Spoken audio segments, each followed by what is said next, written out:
peut acclamer Jésus? Non, est-ce qu'on peut pousser le cri et acclamer Jésus? Maman, c'est le thé. Marie, qu'est-ce que le thé? Non. Est-ce qu'on peut vraiment dans la joie du Seigneur pousser le cri, acclamer Jésus? Non. Et qui a la joie parmi nous? La joie des saints, la joie de racheter. 1 Corinthiens, au premier chapitre, du verset 23 à 24. Si nous pouvons en même temps nous lever pour la gloire de ce Dieu. Amen. 1 Corinthiens 1er, du 23e au 24e verset. Nous y sommes. Je lis au nom de Jésus-Christ. Nous prêchons Christ crucifié, scandale pour les Juifs et folie pour les païens, mais puissance de Dieu et sagesse de Dieu pour ceux qui sont appelés tant Juifs que Grecs. Courons aussi vers le livre de Genèse. Genèse chapitre 3.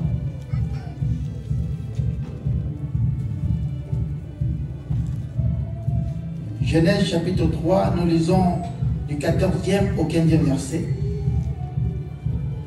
Genèse 3, 14 à 15, je lis au nom de Jésus-Christ.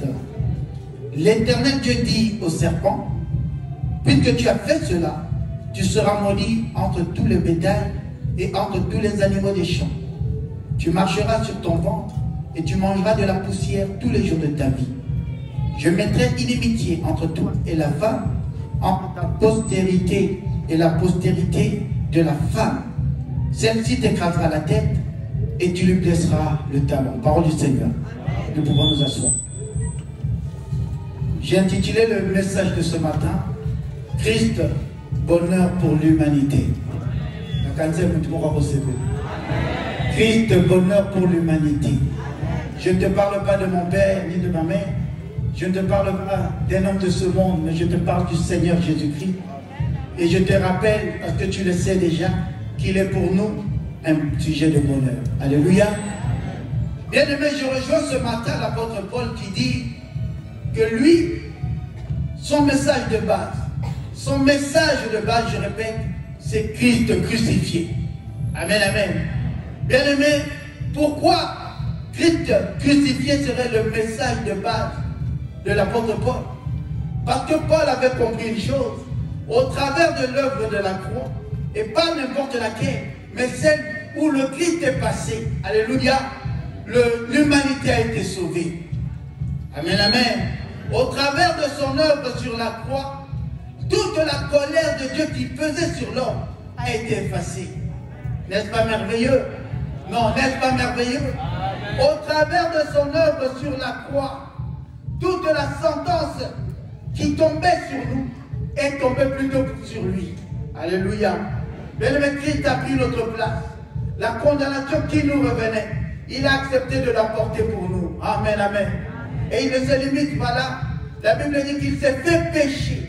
Je précise, il n'a pas été pécheur. Amen. Mais il s'est fait le péché en personne. C'est-à-dire, lorsque le Père l'observait depuis son trône, il voyait en lui le péché de toute l'humanité. Il a accepté de porter cela, d'en payer le prix pour que toi et moi nous soyons sauvés. Voilà pourquoi je dis Christ est un sujet de bonheur pour nous. Alléluia. Bien-aimés, pourquoi serait-il un bonheur? Et nous nous tairons, nous ne prêcherons pas la croix, nous ne prêcherons pas la mort de Christ et sa résurrection. Je me pose la question. Il faut que l'Église puisse se tenir, se baser sur ce message qui est vraiment important. Parce que tout commence là. Alléluia. Alléluia. Et pour ouvrir encore notre connaissance à ce sujet de l'acte de la croix du Christ, bien aimé, je vous invite aujourd'hui à passer un moment de questionnement. C'est-à-dire, nous allons nous poser quelques questions et par l'aide du Saint-Esprit, je crois que nous aurons des réponses. Amen. Pour nous aider à comprendre profondément l'œuvre de la croix. Quel a été ce bénéfice pour nous, l'humanité. Amen, amen. Dans le livre de Genèse, nous avons lu une histoire que nous connaissons. C'est lorsque l'homme, c'est-à-dire Adam et Ève, auront péché. Amen, amen. Et là, Dieu se met adressé sa sentence sur l'homme, sur la femme. Et là où nous avons lu, c'était lorsque Dieu se tourne enfin vers le serpent. Alléluia. Il lui dit, serpent, tu es maudit d'entre tous les bétails, d'entre tous les animaux. Tu es maudit. Il ajoute, il dit, désormais, tu marcheras sur ton ventre. Il lui dit encore, tous les jours de ta vie, tu mangeras la poussière. Alléluia. Mais j'aimerais vous dire, lorsqu'on parle du serpent, posez-vous la question, ce serait quoi? De la vipère, du boa? Ce serait quoi? Du cobra? Je ne crois pas. Il y a un serpent que la Bible appelle le serpent ancien. Alléluia. Il y a un serpent nommé le serpent ancien. C'est-à-dire, en vérité, lorsqu'on parle de ce serpent, il y a une personne cachée. C'est le diable en personne. Alléluia. Après avoir péché, un péché grave, impardonnable au ciel, il a été repoussé vers la terre. Parce que là-bas au ciel, il n'y avait plus de place pour lui. Et je le crois ce matin, il n'y a plus de place pour lui dans ta vie. Au moins, il y a un peu de la non, il n'y a plus de place pour le diable dans ta vie. Alléluia. Il n'avait plus de place au ciel. Alors, venant sur la terre, il s'est dit, je ne veux pas laisser ces choses comme ça. Le diable s'est donné une idée en tête, c'était aussi de détruire l'humain. Amen, amen. Et il a réussi, malheureusement. Il a réussi, et là, le diable, malgré qu'il avait réussi, il ne savait pas une chose, c'est qu'il avait dressé la colère de Dieu une fois de plus sur lui. Auparavant, Dieu l'avait seulement repoussé, chassé auprès de son trône, mais cette fois-ci, Dieu dresse une sentence contre le diable. Il lui dit, tiens, tu es maudit. J'aimerais dire à quelqu'un, peut-être qu'on te dit que c'est toi qui es maudit, mais je te dis, tu n'es pas maudit en vérité. Le seul et unique qui est maudit, c'est le diable. Non, est-ce qu'il y a un amen? J'aimerais te dire que jamais l'Éternel s'est dressé devant toi pour te dire je te maudis. Il n'y a qu'une personne qui a entendu cette sentence, c'est le diable. Que personne ne vienne te tromper, je suis maudit. Non, même si ça ne va pas, même si ça n'avance pas, frère, seul, tu n'es pas maudit. Alléluia. Le diable seul est maudit. Et ça, la Bible l'atteste, le confirme. Dieu lui dit, tu es maudit. Il ne s'arrête pas là, il dit, à compter de ce jour, tu vas commencer à marcher sur ton ventre. C'est pour dire que le diable qui avait les honneurs au ciel, lorsqu'on l'appelait Lucifer, Dieu lui a totalement ôté ses honneurs. Et il ne pouvait plus marcher la tête haute. Amen, amen. Il y a une personne ici qu'on condamne, qu'on dit qu'il ne peut marcher la tête haute. C'est faux. Tu es appelé à marcher la tête haute. Tu es appelé à être fier de ton identité, enfant de Dieu que tu es. Seul le diable est appelé à marcher la tête basse. Pourquoi? Parce qu'il a péché devant Dieu. Amen, amen. Alléluia. Bien aimé, il ajoute, il dit, puisque tu as fait ceci, voici, je déclare qu'aujourd'hui commence inimitié entre toi et la femme. Inimitié entre ta postérité et la postérité de la femme, n'est-ce pas? Maintenant, pose-toi la question. Le diable avait-il réellement une postérité? Amen, amen. Or, Dieu, dans sa divinité, savait que le diable va faire une chose. Il fera de son possible pour avoir un monde fou derrière lui. Pour avoir des troupes derrière lui. Et aux yeux du Seigneur, c'était comme une postérité pour lui. C'est-à-dire des petits diables qui viendront après. Et ils auront pour objectif combattre l'homme. Alléluia. Dieu permet cette bataille, cette hostilité, c'est-à-dire une inimitié à jamais, donc un conflit de génération en génération. Alléluia. Il y a entre toi et la postérité de la femme, il n'y aura que des hostilités, il n'y aura que des conflits, il n'y aura que des guerres. Mais posons-nous encore la question, est-ce que la postérité, une femme peut en posséder? Amen. Est-ce qu'une femme peut posséder une postérité? Je ne crois pas, n'est-ce pas? Parce qu'en vérité, lorsque nous lisons dans la Bible, c'est à l'homme que revient la postérité. Quand on dit postérité d'Abraham, on dit il commença ici, il engendra ceci, il fit cela. Jamais dans la Bible on a vu une femme, on a vu parler d'une femme, de sa postérité. Ça a toujours été l'homme, n'est-ce pas? Qu'il y aura inimitié, hostilité entre ta postérité, toi le diable, et la postérité de la femme. Bien aimé, l'Éternel est merveilleux. Il avait compris une chose, c'est que dans cette hostilité qu'il venait de déclarer, l'homme ne sera jamais capable de vaincre le serpent. L'homme de lui-même ne sera jamais capable d'avoir la victoire sur le diable. Et cela, il le savait. Alors il s'est dit, étant donné que toute postérité provenant d'un homme naturel serait inférieure devant le diable, devant le serpent, il fallait qu'un être supérieur au serpent, un être supérieur au diable, puisse se donner de sa postérité, puisse se donner de sa sémence à la femme, pour que, au travers de cela, puisse naître celui qui viendra enfin écraser la tête du serpent. Est-ce que l'on comprend? Or, parler d'un être supérieur, bien aimé, c'est parler de Dieu lui-même. Amen, amen. Parler d'un être supérieur, je dis bien, c'est parler de Dieu lui-même. Et qu'est-ce que Dieu fera? Dieu va faire grâce à la femme. Cette même femme par qui le déshonneur est passé. Cette même femme par qui le péché est passé. Par qui la mort est passée. Par qui le diable a voulu donner une image de quelqu'un de honteux.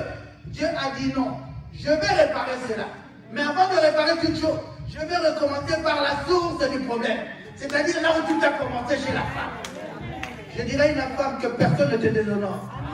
Oh, que personne ne te déshonore. Dieu est venu réparer. De cette femme où la mort, le péché est passé, Dieu dira, de cette même femme, le salut va passer. Quelle opportunité. Bien aimé, la femme qui n'est pas n'importe qui, toi qui m'écoutes. Par toi, une grâce est tombée, tu as pu porter le sauveur de l'humanité. Ah, alléluia. Tu as pu porter le Messie. Alléluia.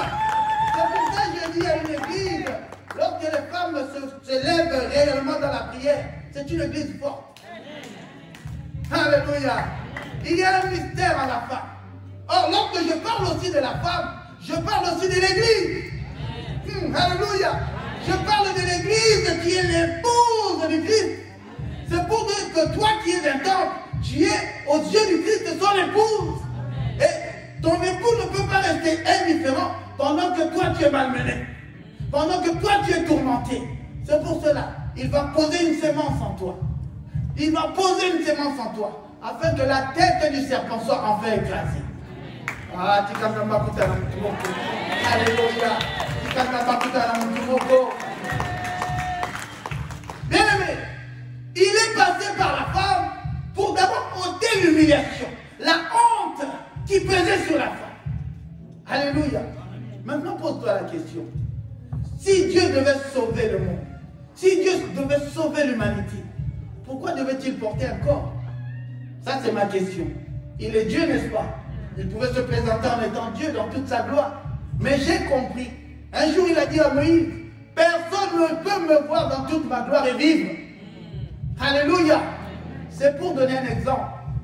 On amène à un médecin une fourmi qui est malade. On lui dit, cette fourmi ne va pas bien. Alléluia. Je suis sûr que ce médecin se posera des questions par où commencer.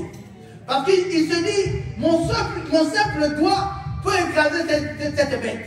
N'est-ce pas? Je peux lui faire mal sans le vouloir. Alors la solution serait qu'il faut qu'une fourmi puisse traiter la fourmi. Je ne sais pas si on comprend. Pour que cette fourmi soit guérie, soit sauvée, il faut l'intervention d'une autre fourmi. Car les deux seront cédés comme il faut. Mais si moi, l'humain, aussi grand que je suis, je pose seulement mon doigt sur la fourmi, l'intention était de le sauver, mais il mourra. Je ne sais pas si on comprend. Alors Dieu a dit une chose, je dois plutôt me former un corps. Comme ça, ce serait possible de parvenir à l'homme et le sauver. Ah, alléluia. Je dois me former un corps pour parvenir à l'homme et le sauver. Mais le vrai problème, c'était quoi? Bien, mais lorsque Dieu a examiné le vrai problème qui a pesé sur l'humanité, Dieu a compris une chose. C'était la créature qui souhaitait à tout prix devenir pareil au Créateur. La Bible dit, Lucifer envia l'Éternel. Il envia la gloire, il envia les honneurs, il envia la louange et l'adoration qui lui revenaient, n'est-ce pas? D'ailleurs, je vous dirai encore, si Adam et Ève ont mangé du fruit interdit, c'est parce qu'ils ont entendu quelque chose, on leur a dit, si vous mangez, vous deviendrez corps.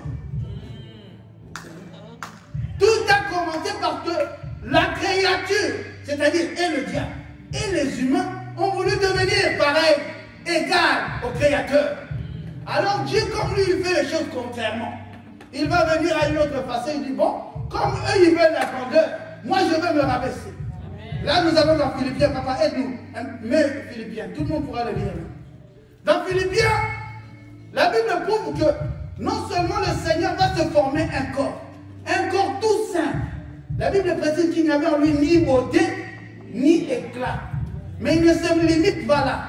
La Bible dit encore qu'il s'est dépouillé de toute sa gloire. Ayez en vous le sentiment qui était en Jésus-Christ, lequel, existant en forme de Dieu, n'a pas regardé comme une proie à arracher d'être égal avec Dieu, mais s'est dépouillé de lui-même, en prenant une forme de serviteur, en devenant semblable aux hommes et ayant paru comme un simple homme. Il s'est humilié lui-même, se rendant obéissant jusqu'à la mort de la croix. Ah. Donc, pendant que la créature veut la gloire, pendant que la créature veut devenir comme le Créateur, lui, va se dépouiller. Il va ôter toute sa gloire. Il viendra ici-bas sans beauté ni éclat. Bien aimé, il était difficile de croire que celui-ci était le Messie. Amen, amen.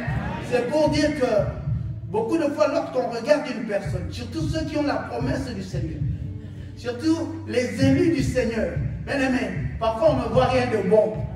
On ne voit aucun signe qui peut vraiment dire que cet homme ou cette femme recevra quelque chose du Seigneur. Amen. Alléluia. C'est pour dire que l'Éternel agit contrairement aux hommes. Lui, dans la majorité des cas, lorsqu'il veut intervenir, lorsqu'il veut opérer, c'est toujours dans la plus grande simplicité. N'est-ce pas? Non, est-ce que vous êtes d'accord avec moi?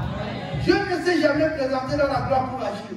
Il vient toujours dans la simplicité. Un exemple, pendant qu'Israël était en Égypte, il s'attendait sûrement que pendant qu'il priait Dieu, un jour le ciel allait s'ouvrir, une armée des anges allait surgir.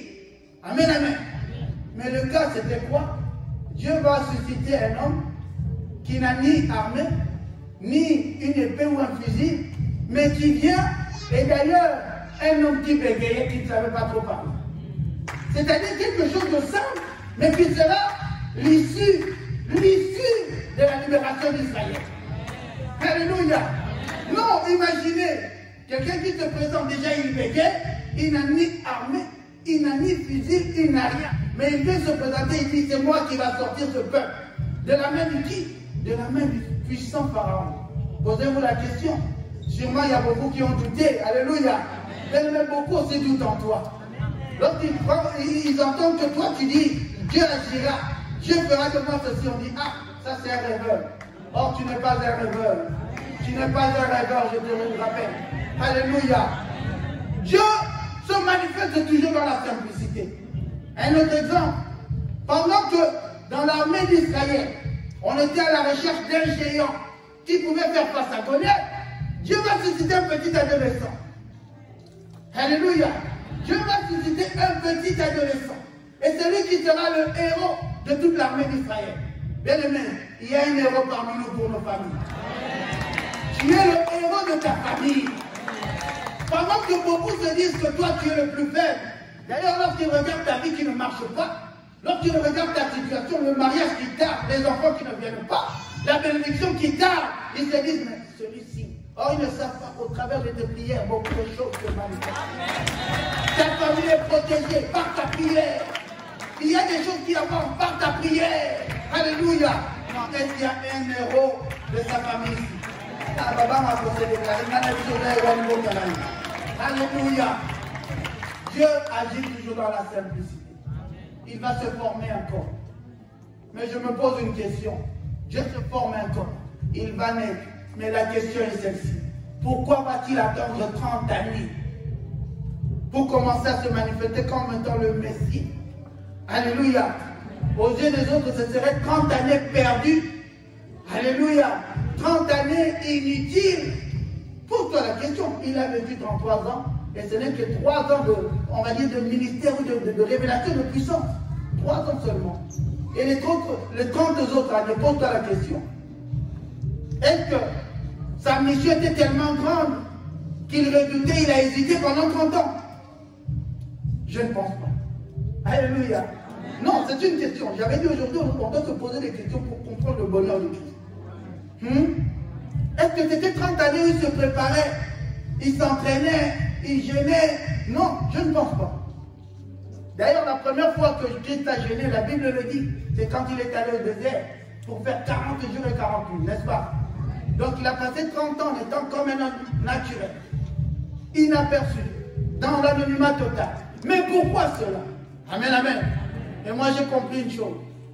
L'Éternel s'est posé parmi nous pour pouvoir observer la souffrance de l'homme. Pour pouvoir observer la situation de l'homme. Alléluia. Ce n'était pas 30 années inutiles. Il observait. Et quand le moment était arrivé, il s'est levé. La Bible dit, les malades étaient guéris en lui, les paralytiques se levaient, les aveugles voyaient, les morts ressuscitaient. Pourquoi? Il a compris la souffrance de l'homme. C'est pour dire à quelqu'un, tu es là parmi nous, tu te dis, il y a longtemps que je prie. Il y a longtemps que ma situation a duré. Où est ce Dieu? Je l'ai prié de toutes les formes. J'ai fait toutes sortes d'invocations. Mais jusque-là, Dieu ne se manifeste pas. Bien-aimé, tu n'es pas seul, il est avec toi. Tu n'es pas seul, mais il est là, il observe ta situation. Ah, avec ça, là, il va m'oublier. Attends, on a même nos saisons, les gars. Bamoula bakta kalela zomona. Midoko zona kana zomona. Base zoko bazomona. Alléluia. Ce n'est pas que ton Dieu est dépassé. Ce n'est pas qu'il cherche des voies et moyens. Mais c'est juste qu'il veut réellement, lorsqu'il agira, qu'on ne lui dise pas, Seigneur, tu as oublié un détail. Alléluia. On ne lui dise pas, Seigneur, il y a un détail que tu as oublié. Mais lorsqu'il agira, ce serait d'abord au-delà même de tes attentes. Au-delà même de tes attentes. Là où tu lui attends seulement pour un problème A, Dieu peut aller jusqu'à W. Alléluia. C'est pour cela Christ parmi nous a vécu 30 ans, observant la situation, observant la souffrance de l'homme, observant réellement qu'est-ce qui se passait. C'est pour te dire, Dieu voit tout ce qui se passe dans ta vie. C'est pour te dire, Dieu contrôle d'elle-même, malgré ce silence qui se passe. Malgré cette situation où tu te sens comme s'il n'est pas présent, comme s'il n'agit pas, comme s'il n'y arrive pas, sache que Dieu est au contrôle, rassure-toi. Amen, amen. Je veux rassurer quelqu'un ce matin.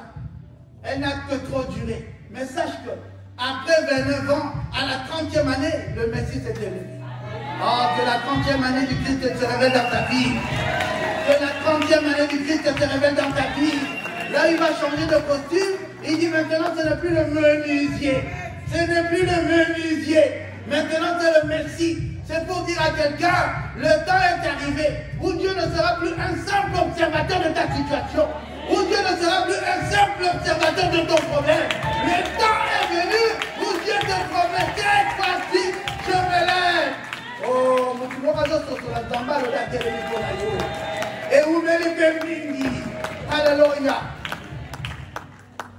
La Bible dit que pendant 30 ans, il y avait aussi des aveugles, des paralytiques, il y avait toute situation.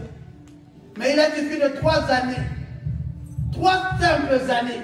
J'aimerais dire à quelqu'un, si le Messie pendant 3 ans a fait parler de lui jusqu'à aujourd'hui, on en parle. Et lui qui aujourd'hui s'appelle Emmanuel, Dieu parmi nous. Oh, il est en toi, il ne te laissera pas comme ça. Situation dans Zambaya, il va côté les mains. Alléluia. Crois seulement qu'il y a un temps où Dieu se lève. Et je te dis, c'est pour bientôt. Non, je dis à quelqu'un, le temps de Dieu est là. Alléluia. J'aime lorsque Dieu se lève. Il dit à Moïse, j'ai entendu les pleurs de mon peuple. J'ai entendu les douleurs de mon peuple. Ça, c'était quoi? L'oreille tendue du Seigneur qui entendait les requêtes, les prières. Mais j'aimerais dire à quelqu'un, cette fois-ci, ce n'est plus l'oreille.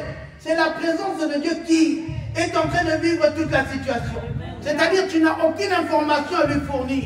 Il est au courant de tout. Ayebi ba muna na yo. Ayebi ba problème na yo. Ayebi situation na yo. Ayoka kolelo kuta kakwa bandi kati na yo. Les blessures intérieures que personne ne peut voir, lui il les connaît. Alléluia. Ces soucis qui te rongent en toi, malgré l'apparence que tu as aujourd'hui. Oyez bien au Mozart va souci. Oyez bien au Mozart va pas si beaucoup. Oyez bien au malgré l'activité au corps. Mais sache que là où moi je ne vois pas, Dieu le voit.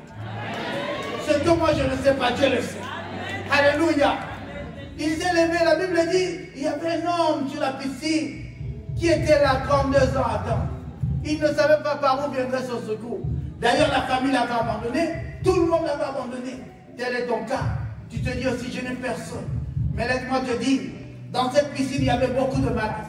Il y avait d'autres paralytiques aussi. Mais l'Éternel s'est mis à sauter. Il s'est mis à passer, car il savait qu'il allait quelque part. Que Dieu se dirige vers toi ce matin. Ah, que Dieu se dirige vers toi ce matin. Je dis encore que Dieu se dirige vers toi ce matin. Alléluia. Dieu savait réellement où il allait. Je veux dire à quelqu'un, Dieu sait réellement où il va avec toi. Alléluia. Et là, pour finir, je suis en train de courir avec le temps malheureusement.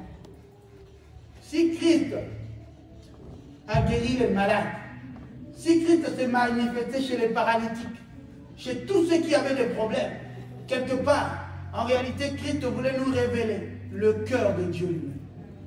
Il n'a pas pu supporter la souffrance des humains. Et à chaque fois qu'on criait à lui, Seigneur, sauve-moi, il le faisait. À chaque fois qu'on criait, Seigneur, sauve-moi, il s'arrêtait, il sauvait. Alléluia. C'est pour dire que Christ voulait nous démontrer la réalité, c'est-à-dire le cœur de Dieu, comment il est. Dieu est un Dieu bon. Jamais il ne peut tolérer ta souffrance. Jamais il ne peut tolérer que toi tu sois toujours le dernier selon le monde. Jamais il ne peut tolérer que toi tu puisses continuer à être humilié jusqu'à ce point. Alléluia. Christ nous révèle la personne, le cœur de Dieu. Un Dieu bon, un Dieu merveilleux qui ne peut jamais nous abandonner. Alléluia. C'est pour cela tout ce qu'il faisait, toute la bonté, toute la compassion, l'amour qu'il manifestait en étant ici sur terre, c'était pour nous dire que mon Dieu, mon Père est plus que cela. J'aimerais dire à quelqu'un, malgré l'abandon, malgré tout ce que tu subis, sache que Dieu t'aime encore. Et comme Dieu t'aime, il ne t'abandonnera pas. Parce qu'il a un cœur, la Bible dit, il est compatissant. Que Dieu puisse compatir pour toi ce matin. Que Dieu puisse manifester sa bonté encore et encore dans ta vie ce matin. Alléluia. J'aimerais dire à quelqu'un, le véritable secours c'est Jésus-Christ. Le véritable secours c'est Jésus-Christ. Je pensais que tu allais dire amen et l'acclamer. Le véritable secours c'est Jésus-Christ. Amen. Le Seigneur Jésus-Christ est au contrôle. Il connaît ta situation. Voilà pourquoi ce matin je te rappelle, Christ pour nous est un sujet de bonheur. Christ pour toi est un sujet de bonheur. Est-ce que tu peux acclamer Jésus? Non, pardon, pas bien, mettez la parole à bord. Nous allons nous lever pour prier. Bien-aimés, nous allons nous lever pour prier. Car tu as les paroles de la vie, les paroles qu'il faut pour que je sois sauvé, les paroles qu'il faut pour que je sois libéré, les paroles qu'il faut pour que moi j'aie la victoire. Je le crois ce matin. Voilà pourquoi je dis, Seigneur, que la gloire te revienne. Tiens-moi par ta main puissante. Continue à être avec moi. Chemine encore avec moi, Jésus. Que Dieu te parle.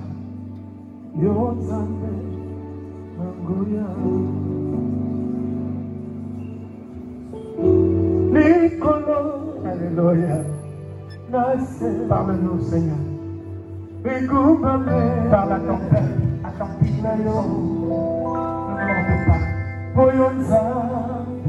Nous voulons que toi sois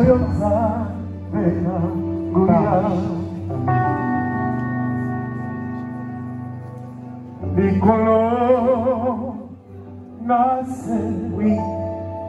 Et comme parole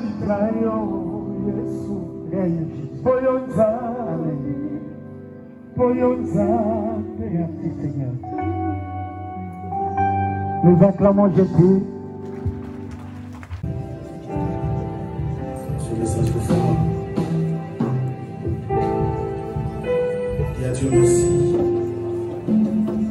Parce qu'il a voulu, après 30 jours de prière, qu'il nous pousse et qu'il nous ramène encore vers la foi. Comme ces paralytiques qui a longtemps attendu. Et il y a eu un jour où le Seigneur l'a visité. Voilà ce message de foi. Et quand bien même que le monde nous combat, mais Dieu voit.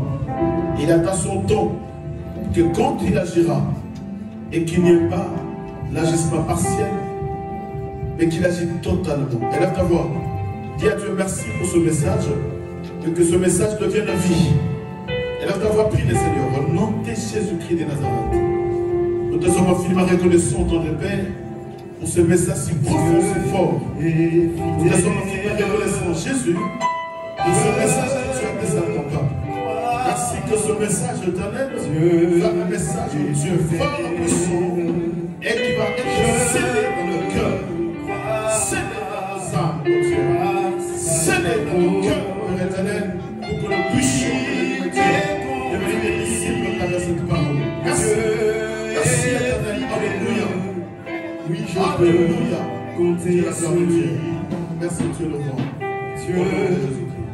fidèle, Nous comptons sur ta fidélité. je Nous le comptons sur ta présence. Nous comptons sur ta présence éternelle. Nous croyons que tu es encore là. Et pendant que ton trône existe, Elohim, nous serons dans la joie parce que tu es sur le trône de Dieu. Merci.